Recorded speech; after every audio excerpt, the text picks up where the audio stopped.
So there's been a lot of discussion about Rachel Maddow, who is, of course, MSNBC, by far their top-rated host, who has a very devoted following. And she went through contract negotiations. She basically was able to secure for herself the ability to step back from her primetime 9 p.m. show, where she has been for years and years, and move to more of a weekly role. In addition, we've seen over the past several weeks, she has actually taken a hiatus and had her chair filled by a range of hosts. Ali Velshi was one. I think Eamon Moyledine filled in. Sometimes they had sort of a rotating cast of characters who sat in the chair. So there's been a lot of speculation about how exactly this is all going to shape out. It's obviously very important for MSNBC that basically doesn't have a single other host that actually drives ratings. She returned to her show and addressed the plans directly. So let's take a listen to what she had to say. So here's the plan. I'm back. I'm going to be here all this month, Monday through Thursday nights. Now, for big news events, for things like the lead up to the election, I will, of course, be here more than that. But that is the general plan. I will be here this month, Monday through Thursday nights. And then starting next month, starting in May, I'm going to be here weekly. I'm going to be here on Monday nights, again, to give myself just more time to work on some of this other stuff that I've got cooking for MSNBC and NBC. So Monday to Thursday nights this month, starting next month, I will be here weekly. Wow. It's hard to overstate what a dramatic shift in the cable news landscape this ultimately is. I mean, we talk about all the time, like putting their ideology and your feelings about these individuals aside. Basically, Tucker and Rachel are the only two people who really have this sort of like committed fan base where no matter where they are, no matter what time of day, they're going to show up for them. So for this to be the last month of Rachel doing her show Monday through Thursday and going to a weekly basis, this is a devastating situation for MSNBC. And just to put some numbers on it, we covered this before.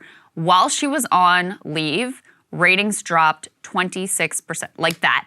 Just 26% of the audience disappeared because it wasn't Rachel. She went to great lengths, by the way, and I think this was also very telling at the beginning, before that clip that we just showed, to say, Ali Velshi did an amazing job, and we're proud, we love him, he's great, and he's a wonderful colleague, and I'm so grateful to him, and here he is in Ukraine, and all of this stuff, which also made me wonder if he is the one that they ultimately have in mind for that slot. We had seen a report, it might be Alex Wagner that they fill in there, but if they are looking in the direction of Ali Velshi, like, you already know how that went. It doesn't do well. Like 26% of your audience just poof, gone. Right, and that was with the expectation that she might come back. I mean, so Dylan Byers has a great piece in Puck News called the Rachel Maddow Iceberg over at NBC. And what he points to is they are paying her $30 million to basically produce some podcasts and then come on once a week. Now, to justify that, she has to bring in more than that in value. And maybe that is the case, I don't know. But he points to the real issue that an NBC management has had. They've had almost 200 days since that new contract was negotiated. And their whole idea is a fourth hour of MSNBC's Morning Joe. That was the brilliant plan.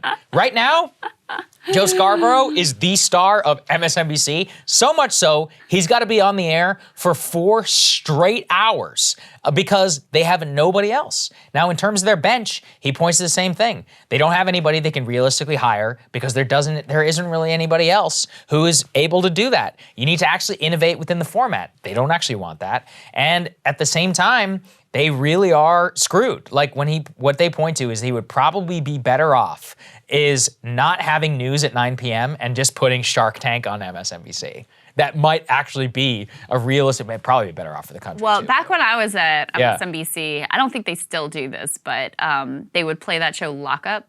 Oh my God. On the weekends, you know that show? It's like some trashy, like inside the prison kind of a show. They would play that on the weekends because they didn't have like a full weekend lineup, and it would outperform the, I'm news sure. channel. Yeah, of course. Easily. Right.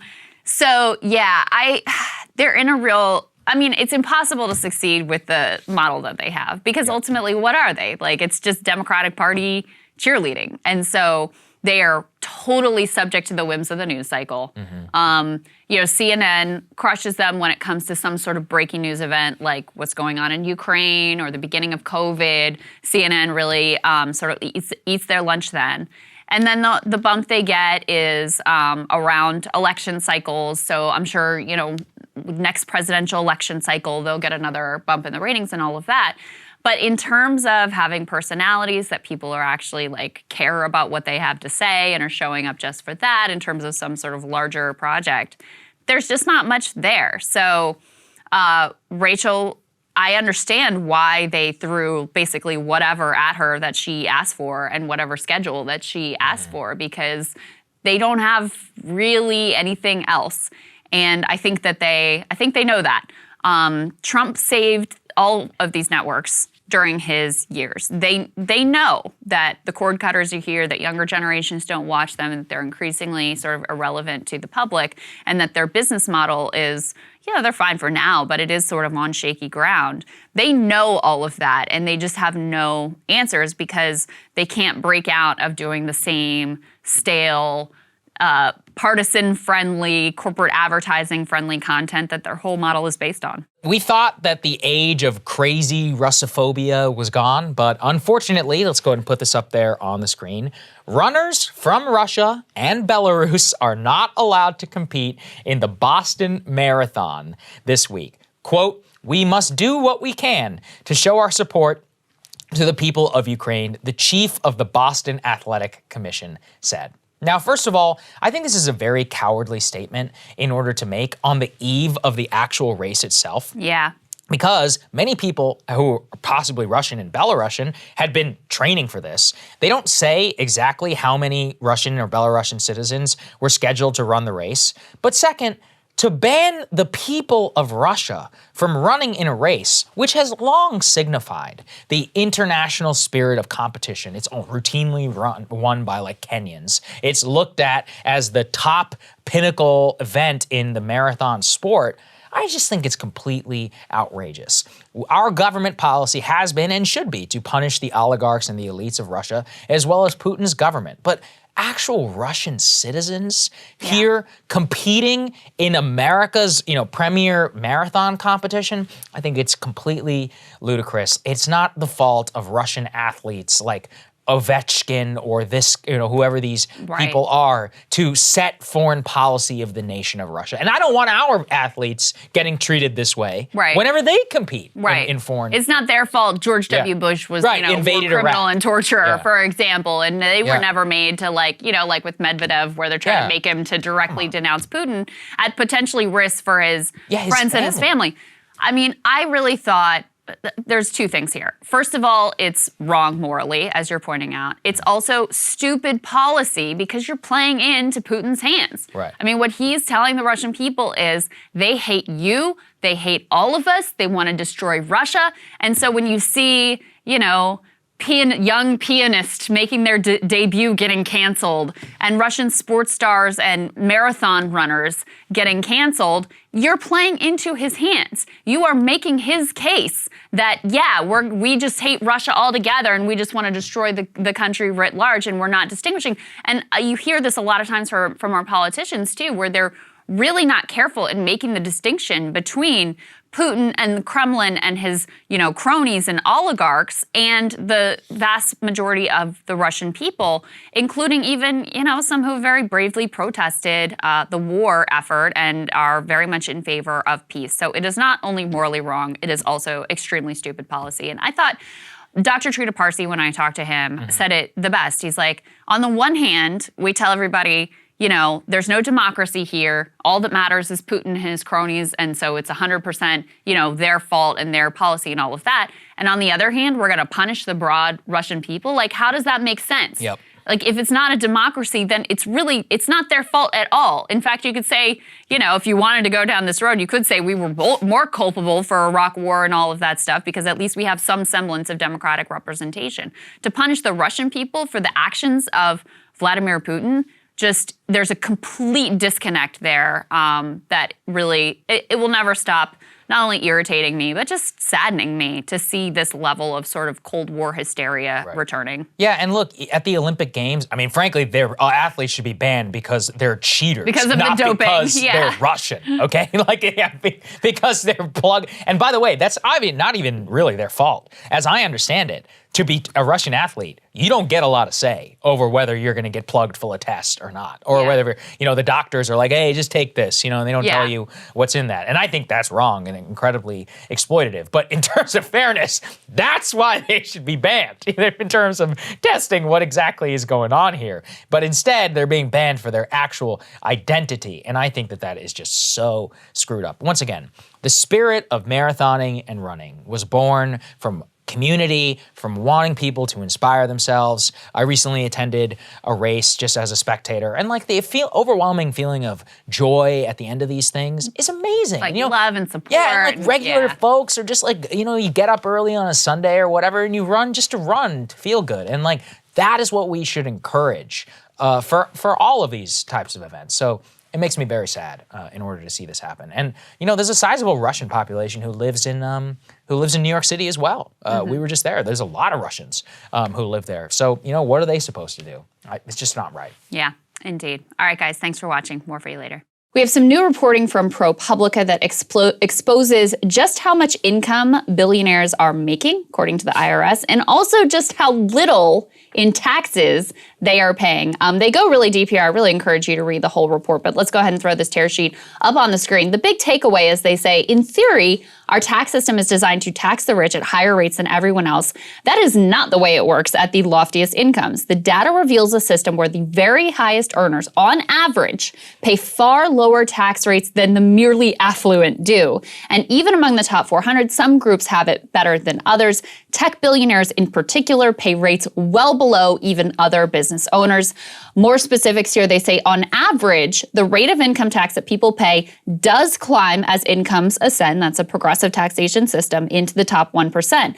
But when you get to the range of 2 million to 5 million, that trend stops. The group earning in this range, composed mostly of business owners and workers with extremely high salaries, paid an average income tax rate of 29% from 2013 to 2018. And after that, once you get beyond the $2 to $5 million range, then average tax rates actually drop the further up in income you go. So it's the exact opposite dynamic of what our tax code is supposed to be. Obviously, what it's supposed to be, progressive taxation system, the more income you earn, the more you pay in taxes. What they're saying is that works up to a point, and then above that, the dynamic actually reverses and it's actively regressive. And the more that you earn, the less that you pay. Yeah, it's completely and utterly insane. I've talked about this here, which is that one of the things that bothers me is that top 1% really actually does miss the mark. I'm not saying I feel deep sympathy for the doctors and lawyers of America. Okay? Right. I'm not saying that they shouldn't pay their taxes, but it is complete BS that they pay a far higher tax rate and have far more on top of them than a Warren Buffett, than a Clifford Asness, than all the wealthy tech billionaires here who are paying effective tax rates of 22%, largely because of the way that they carry their wealth on stock, borrow against that. Then when they need to pay back their loans, they sell stock that they've usually held for longer than the period, and they can only pay 15% on that, and then use that to pay back their usually very, very low interest loan and avoid an overall actual income tax event. The name of the game for these people is to never pay tax in the first place. Well, and let's also be clear, it's no accident that the system is structured that way. Exactly. These people have paid to rig it so that it is structured this way. And the wealthier you are, the more likely you are to have influence on our political system. So that's why it's an inverse relationship when you get to the top, where it's the more that you earn, the more loopholes you've been able to secure through our corrupt members of Congress to make sure that you pay next to nothing in taxes ultimately. I also think it's really interesting. They break down who are the top 400 income earners in the country. And they break it down, specifically by names in a lot of cases, but also by how do they make their money. Tech billionaires made up 10 of the top 15 incomes. Their income that they have to recognize with the IRS generally comes from selling stock. About a fifth of the top 400 earners were managers of hedge funds. That was the largest group out of the top 400.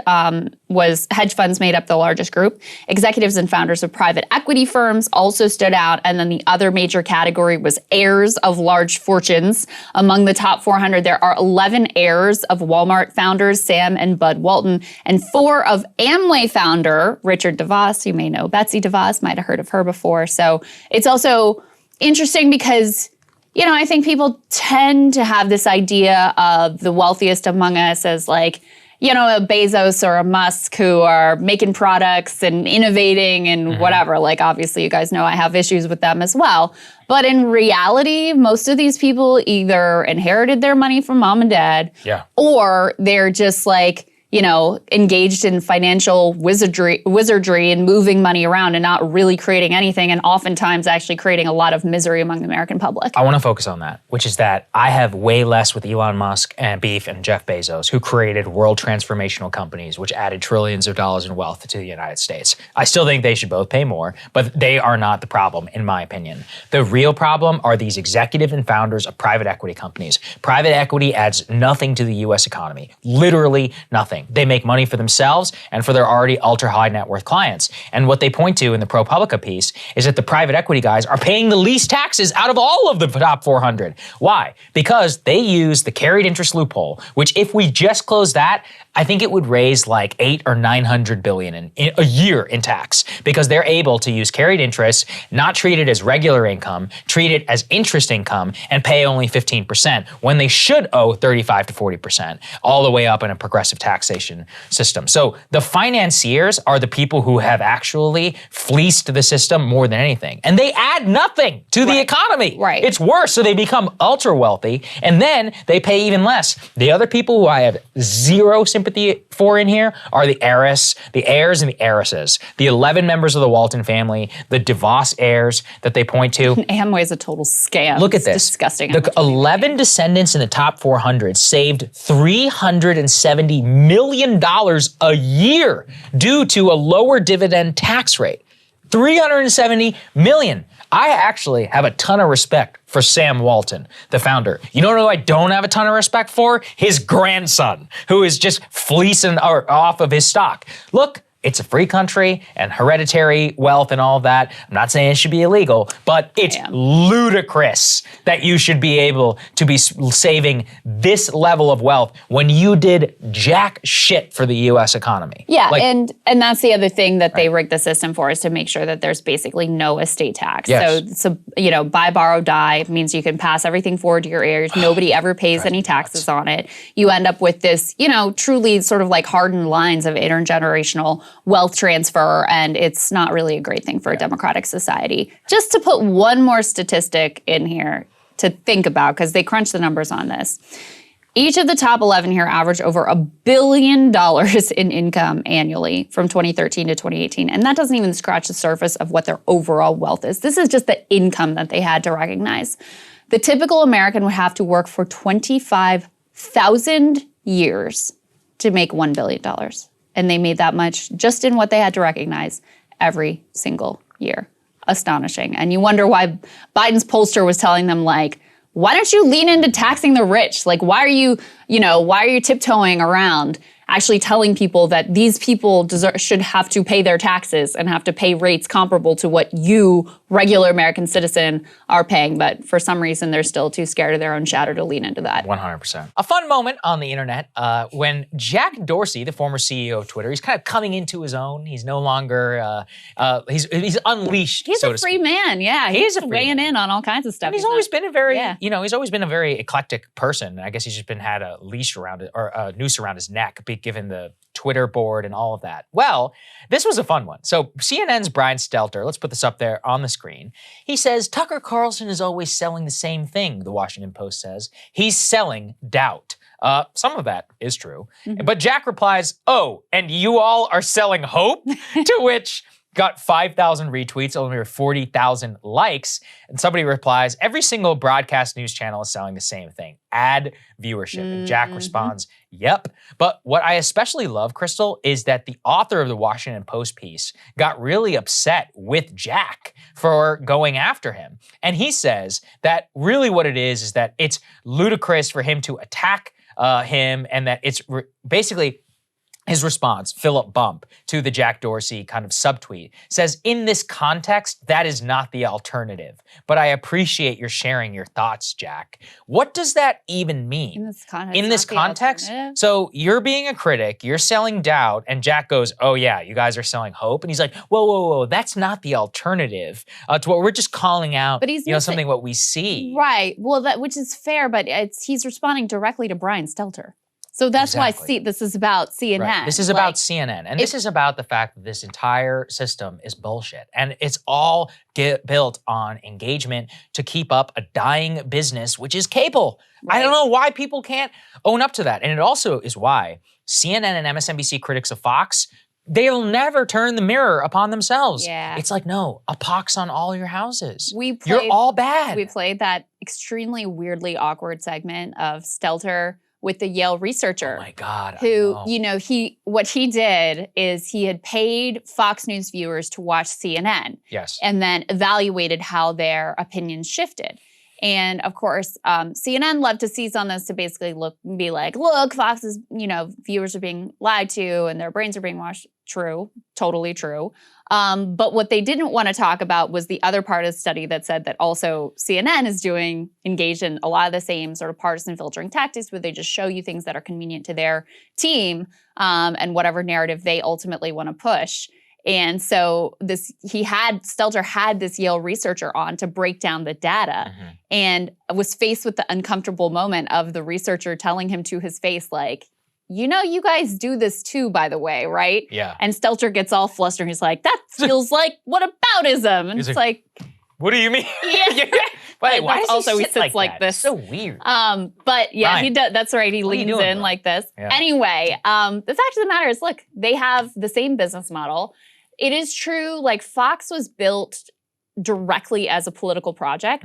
CNN and MSNBC were just built as money-making ventures. So there is sort of like something different at their DNA. We could certainly debate, who goes further, which is more damaging, which is worse, et cetera, et cetera. But ultimately, the model is basically the same. The person was like, it's all about, making people hate each other and like stick around for ad dollars. That's really it. Yep. The programming is not the actual product that CNN is selling. These are all ways to just get you to stick around for the next commercial break. That's it. And so anyone who doesn't recognize the water that they themselves are swimming in, is not going to be their commentary is not going to be particularly useful, I guess I would say. I am sure that you are aware that tax day has just come and gone. And there is a story that is very important and very relevant to your lives that we wanted to talk about here, which is the way that you are being screwed over by TurboTax and by H&R Block and these other tax filers, and also by a corrupt federal government. All right, so let's talk about all of this. Let's put Tarek Thompson's piece up on the screen here first. He wrote this a couple years back, but it is still very much the case. He says the 10-second tax return, letting the government do its citizens' taxes, is cheap, efficient, and accurate. Naturally, the United States won't do it. We take it as a given in this country that tax preparation and tax filing has to be a complete and utter nightmare. Annoying, time-consuming, stressful, anxiety-inducing, often expensive. None of that actually has to be the case. In fact, in other countries, if you are a wage earner, like the overwhelming majority of Americans are, the government already has your information. Yeah. Employers are required to submit what your wages are and what you've learned. So in Sweden, for example, the vast majority, he writes, of taxpayers don't do battle with tax documents and fine print question about itemized deductions. They literally get a document from the government with everything already filled out, and all they have to do is respond yes to that document, and it's done. Yeah. It literally takes like 5 seconds. So you might ask yourself, well, why haven't we done this in our country, Saagar? Tell me. And as always, follow the money. The bottom line is, and I'll get into the specifics here, that these tax prep companies, H&R Block, UNCUT, TurboTax, they make big bank on forcing you to go through this incredibly painful process. And so it was a live issue a while back in 2003, to actually move in the direction of Sweden and other nations of the world and have the government have an easy file solution where things are filled out for you. It's simple, it's straightforward, and the overwhelming majority of taxpayers could have their taxes done like this. But guess what? That would hurt those companies and it would take away their cash cow. So they lobbied the government. They funneled all kinds of money, mostly to Republican legislators. And so what they got written into law instead is, rather than the government coming up with their own free and easy to file solution, where the end goal is just to make things simple for people, and for the government, by the way, would then collect a lot more taxes than they do now too. Instead, they entered into this corrupt partnership with those companies and said, you all are going to participate in this free file system. You're going to create the product that people are going to use. Well, you can guess what happened next. Yes, those companies technically created those systems. They buried them, made them impossible to find, so consumers couldn't find them. They made them intentionally difficult to use. This all, by the way, was the subject of a great investigation and legal action against these companies. Made them intentionally difficult to use so that people couldn't figure out how it was done, to incentivize them to move into the paid products. And then even worse than that, they would sort of funnel people into paying for this without people even realizing that they were being funneled into the paid product. So perfect story of a good idea which becomes completely corrupted and captured, and these companies are bilking the American taxpayer for millions of dollars. The latest development here with this tax season is Elizabeth Warren and a number of other legislators actually wrote a letter to the makers of TurboTax, calling them out. Let's go ahead and throw this piece up on the screen. They say this part that they're focused on now is that in addition to all of this, TurboTax has now hired all of these former government officials to lobby and influence peddle in Washington. And so they're demanding answers about exactly who all they have hired and what they are doing to try to influence their government. One of the people she calls out is apparently they paid an undisclosed sum to John Friedman, a former member of President Obama's National Economic Council, to influence peddle in Washington. So it really is a disgusting story of corruption and something that should be easy and simple and painless being made like excruciating for American taxpayers every year. Go ahead and put Helene Olen's piece up on the screen because she points to the same things. We spend hours and hours preparing our taxes. We just shouldn't have to do that. And look, Krystal, you and I are a small business. We have had to spend tens of thousands of dollars in order to prepare our business taxes because we make money on the internet across different states because of a Supreme Court ruling, as well as we talked previously about storing our merchandise. I want people to know this. Like, in terms of, is it easy? No, it's actually not. You literally have to hire somebody in order to figure out this complex tax code, and it's all like a guessing game of estimating income by different states and this stuff. It's nuts. I mean, you know, we're spending time, energy, and effort on taxes when we should be on content, on hiring more people and adding value. I mean, this is a boomer libertarian argument, but it's true. Well, but it's not when you look at, look at who is involved with this. Katie Porter and Elizabeth Warren is pushing this, because basically what they're saying is, look, they're not saying people shouldn't pay taxes or the tax rates should be eliminated or anything like that. We are happy to pay our taxes. We're happy to pay. Yes. The problem is that it has been intentionally made complicated to fatten the goose of the multi-billion-dollar tax preparation industry. And for the overwhelming majority of Americans, like 70% of Americans that are wage earners, this could be so simple and painless. And instead, because of this corrupt bargain that has been made, it is like painful every single year for no reason. So 100%. We wanted to remind you that your legislators and your elected leaders, and in combination with these corrupt corporate ghouls, are making things painful for you every year, and they don't have to. Yeah, it didn't have to be this way. The folks over at Fox News' The Five decided to tackle the debate over a shorter 4-day work week. With was well-reasoned. Somewhat hilarious results. Let's take a listen to what they had to say. Democrats in California are trying to cancel hard work. Here's their idea. State reps are proposing a 4-day work week for companies with more than 500 employees. That's right. They're proposing shortening your office work week from 40 hours to just 32 hours. But get this part. Your salary stays the same. So it's 32 hours of work for 40 hours of pay. And if you want to work more than 32 hours, you have to get paid time and a half for overtime. And remember, this is happening in the midst of an alarming labor shortage in America.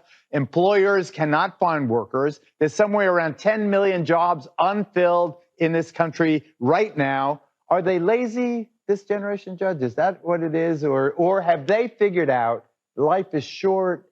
We've been taught to work so hard. You waste your whole life working. You could be taking it easy and get overtime. It's destroying my social life. And that's when it starts hurting me, I care. But you know what I think they realized? They realized in a 40-hour week, maybe at most you work 32 hours. Right. You know what the thing is? There is a lot of inefficiency built in the workplace, including even coming and going to work. Yep. I never understood a lunch hour, but then again, I don't have kids. I don't need to run to to do errands. Right. So I just sit around and I always have, my assistant. I pull a Jesse and have my assistant do everything. But you know what? This is going to end up turning us into a virtual reality cocoon. Everybody's just going to evolve into staying home. They're going to get everything they need at their house. They're going to get really large.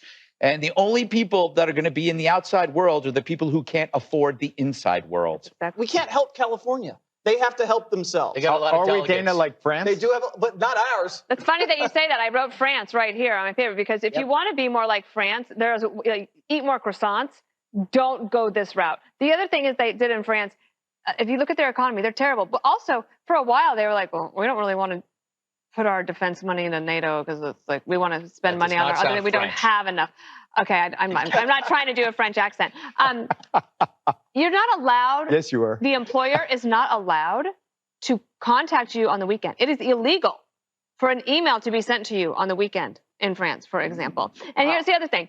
If a company thinks that they can attract more talent by saying, you're going to work 32 hours a week at this salary, great. But the government shouldn't tell people to do that. So they hit a lot of highlights there. That was, wow. Yeah, I like when she brings up NATO just randomly, like, wait, what? So first of all, the framing is like, this is just about workers being lazy. And they try to frame it in this like populist way. Mm-hmm. And then it devolves into Greg Gutfeld talking about like his assistant and how this is gonna hurt him personally in his social life. Look, Gutfeld, you work at 5 o'clock and at 11 o'clock. Dude, you're probably chilling like most people in media all day. You get to run your errands and do basically whatever you want and show up to the office at like 2 to 3 o'clock. Right. Have all your meals catered. You get paid a fat salary and you don't actually have to deal with any of the vagaries of normal everyday life. Right. I'm not saying that I necessarily like to hold do that either. Like, oh, these people are just so lazy. And California I'm like, can't help themselves. We live a good life. That's cool. Well, you know, like here's the other thing. I liked the setup too from Geraldo, who was trying to do it in this almost like scaremongering voice of like,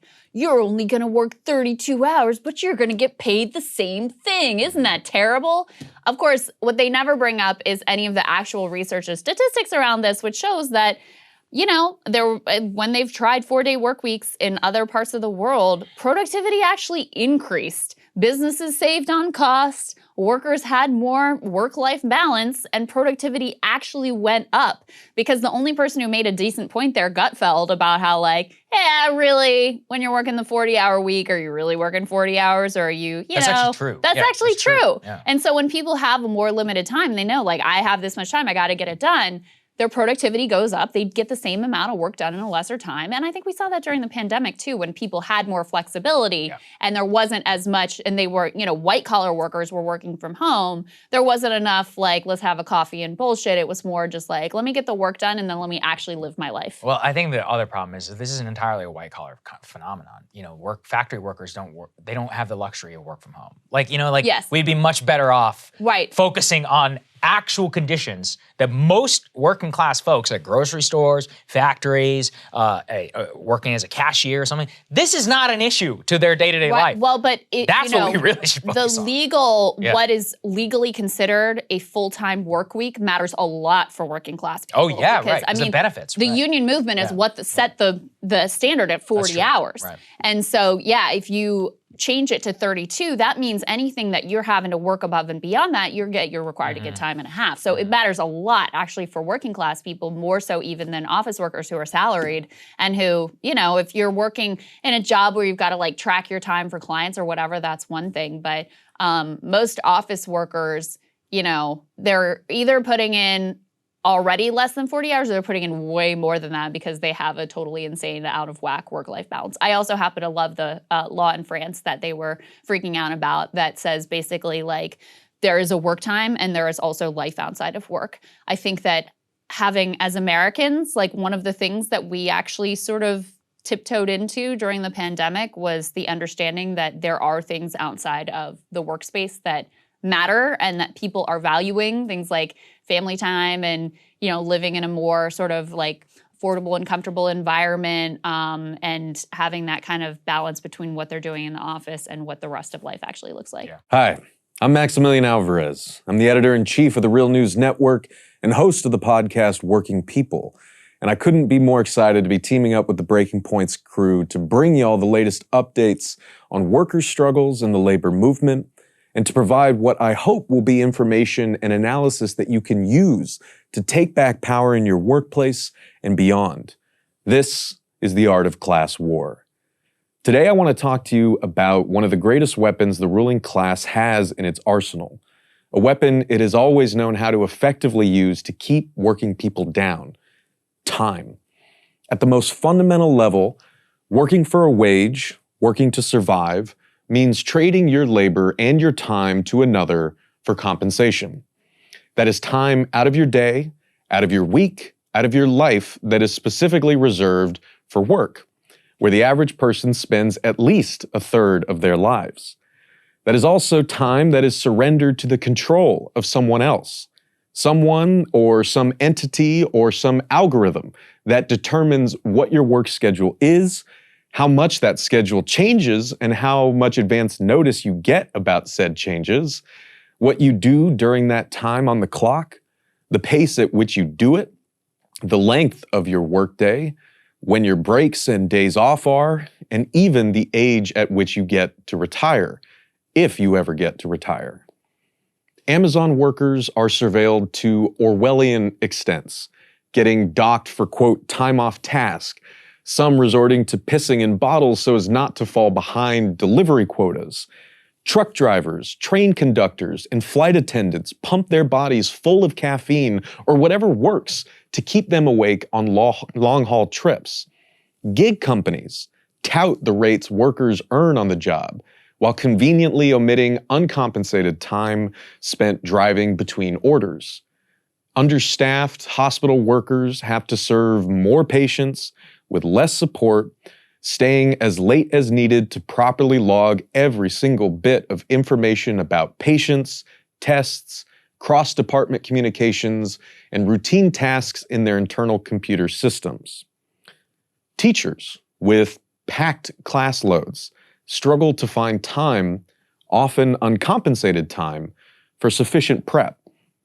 Retail and service workers can hardly plan their lives outside of work or get other jobs when their shifts change sporadically week to week, while many are deliberately underscheduled as a cost-saving measure or a disciplinary measure, or both. Last year, many of the strikes and other labor actions we saw involved workers at jobs that, during the COVID-19 pandemic, experienced record demand, record profits, record increases in revenues or endowments from Kellogg's, Frito-Lay, Nabisco, and Smithfield Pork Processing, to Heavens Hill Distillery, John Denaire Desserts, St. Vincent Hospital, John Deere, and even Columbia University. At many of these jobs, workers reported being pushed into forced overtime to meet the increased demand, getting less time with their families, less time to rest, less time to heal, while bosses, executives, and shareholders were practically swimming in pools of money like Scrooge McDuck. In so many ways, labor's struggle is the struggle for time. Along with our bodies, it is the most precious and finite resource we have to offer. This is why, as historians frequently point out, the fight over the workday is perhaps the most common denominator connecting the different strands and iterations of the labor movement. This is why we rightly celebrate things like the weekend and paid leave as worker-won victories. This is why we still remember the refrain, 8 hours for work, 8 hours for rest, 8 hours for what we will, even though the merciless, insatiable drive of modern capitalism has made it increasingly impossible for working people today to realize that centuries-old dream. Workers know the value of their time.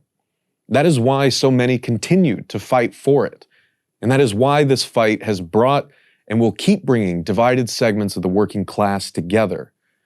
One particular example that has been unforgivably ignored or barely covered by corporate and right-wing media, but that has thankfully been featured on Breaking Points many times, along with outlets like The Real News, Labor Notes, and the Valley Labor Report, is the Warrior Met coal strike.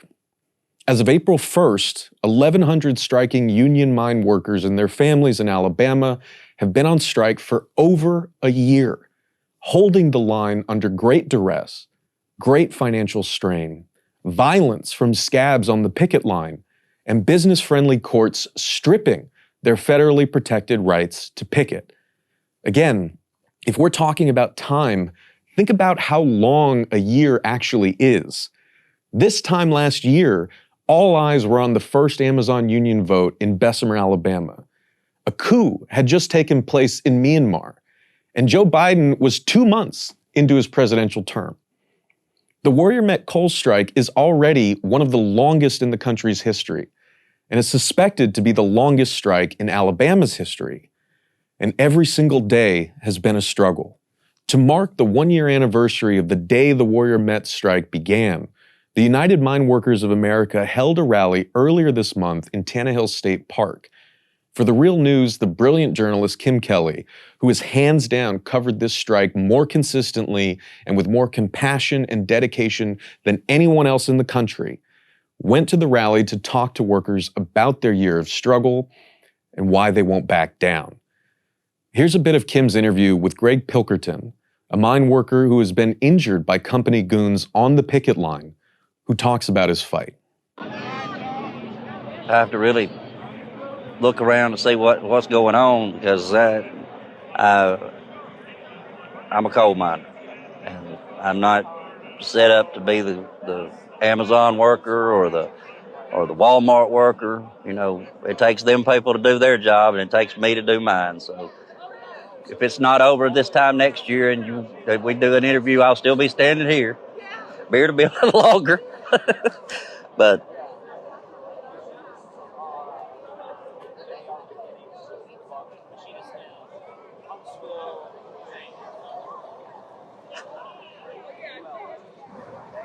I'm still here. And that's what's important. thank you all.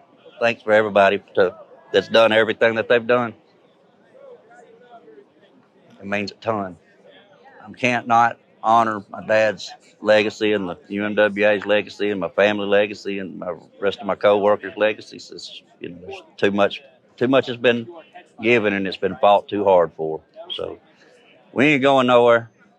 This time last year, when the strike began, workers repeatedly stressed that time was one of the most central issues in their fight against the company. After the previous contract was forced on the union because the previous owner of the mine went bankrupt, workers reported not only drastic changes to their pay and benefits, but to their schedules. Along with the additional hours spent just getting to the job site, driving out to the mines in the middle of nowhere and descending deep into the earth, workers described being required to work 6 days a week with their 1 day off never really being predictable. Sometimes it was a Tuesday, sometimes it was a Friday. And for many, 7 days a week was the norm.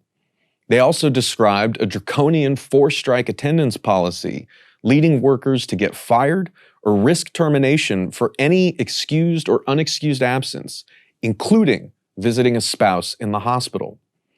As coal miners' wives also described to Kim Kelly at The Real News, many of them have gotten used to having, quote, absentee spouses since the new schedules changed.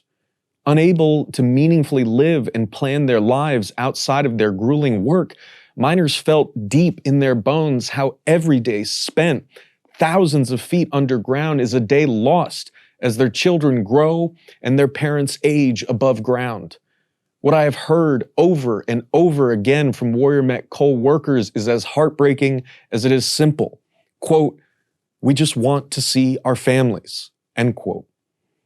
The UMWA motto, which has become something of a mantra for strikers, is one day longer, one day stronger. Meaning, however long the company holds out, workers keep saying that they just need to hold out one day more. This strike embodies one of labor's most enduring and defining struggles, the struggle to control our own time. The fight over the working day and who gets to control the majority of a worker's life has been perhaps the most consistent and common driver of the labor movement and has been a strong unifying force bringing people from different jobs, sectors, trades, races, genders, and all other walks of life together. As Philip Foner and David Roediger write in their book, Our Own Time, A History of American Labor in the Working Day, contrary to the varied fights by different trades and different types of workers for better wages and working conditions, quote, "The reduction of working hours constituted the prime demand in the class conflicts that spawned America's first industrial strike, its first citywide trade union councils, its first labor party, its first general strikes, its first organizing, uniting skilled and unskilled workers, its first strike by females, and its first attempts at regional and national labor organization. Reduction of hours became an explosive demand partly because of its unique capacity to unify workers across the lines of craft, race, sex, skill, age, and ethnicity," end quote. So what is different now is these age-old struggles are still happening, but they are happening in a techno-dystopian 21st century in which the mechanisms for tracking, surveilling, and controlling our time are more sophisticated than ever. They are also happening in a hyper-mediated environment in which we have all been conditioned to have the long-term memories of goldfish.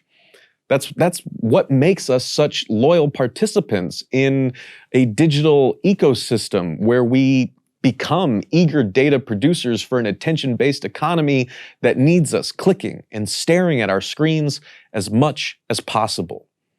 But that bleeds over into other parts of our brains and our hearts too. It eats away at our capacity for long-term commitments.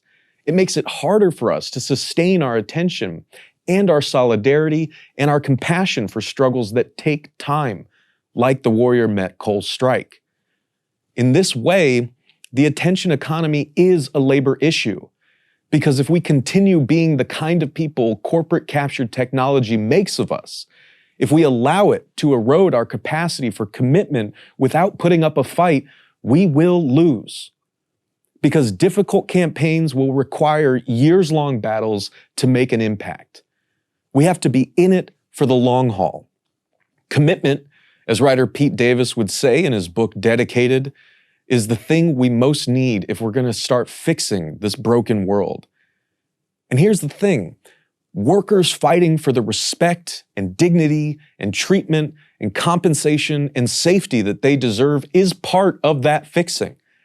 It's a big damn part that requires sustained commitments. Because once we start going Uma Thurman and we start wiggling that big toe, once working people start building power, and as Sarah Nelson says, once workers start taking hold of the power they already have, once we stop fighting each other and start fighting for each other, once we come together in the struggle to make life better for once, that power grows. From the shop floor to the State House, working people's power to shape the world grows when we are in the struggle together. If we want to be part of that change, if we want to be a part of the labor movement, and if we want to help grow the movement for working people to have more power in this world, then we have to stay committed to these struggles. And this is exactly what the bosses and the ruling class in general desperately want to prevent. This is why they use time as a weapon. This is why the go-to strategy for Warrior Met Coal and its Wall Street investors is to wait the strikers out, regardless of how much money they lose in the process.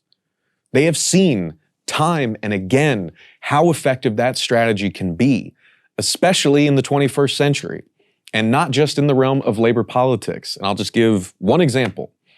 In August of 2019, Democrats around the country were on every major news network calling for then Senate Majority Leader Mitch McConnell to push through a Senate vote on H.R. 8, a bill that had passed the House with bipartisan support in February of that year, which would require universal background checks for all firearm sales in the country. Now, the increased pressure from Democrats at the time, which was itself a response to increased pressure from scared and pissed off constituents, came in the wake of two mass shootings that occurred within one day of each other.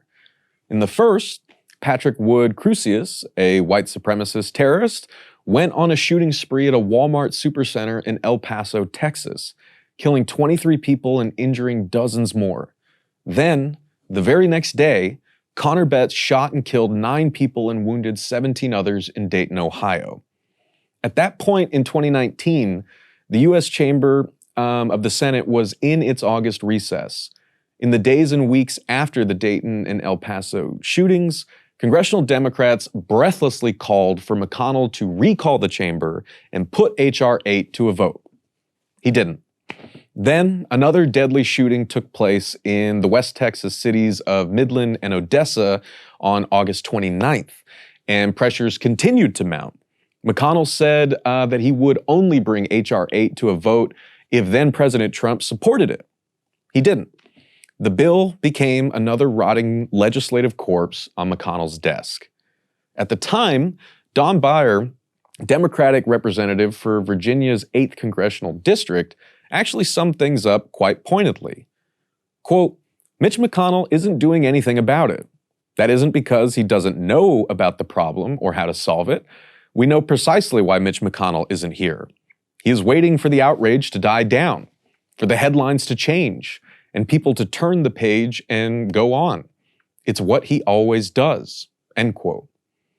Now, I want to be very clear that this is not a segment about Mitch McConnell and the Republicans, nor is it about Democrats and the endless debate about gun control and mass shootings in America. I'm bringing up McConnell because he is probably the most recognizable practitioner of the ruling class serving weaponization of time. He can sit there and take the hits and just wait us out, and it just keeps working. But the point here is that this tactic is a staple for employers and shareholders looking to break strikes, wear down unionization efforts, and demoralize workers. And you can find other examples all over the place.